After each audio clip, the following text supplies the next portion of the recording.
Dan sebab itu, pemuda UMNO hari ini kita bercakap bukan dengan emosi, tapi kita bercakap dengan rekod kemenangan kita. Pun begitu, semua kejayaan ini bukan lesen untuk saya dan barisan kepimpinan dan semua pemuda untuk mendabik dada, tapi dia perlu dilihat sebagai sebuah bukti.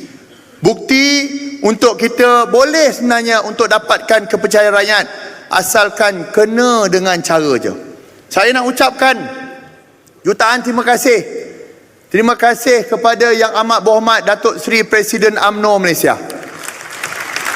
Yang saya rasa dalam zaman Ketua Pergerakan Pemuda UMNO Malaysia ini, sebelum ni, inilah satu-satunya presiden yang memberi ruang dan peluang kepada orang muda.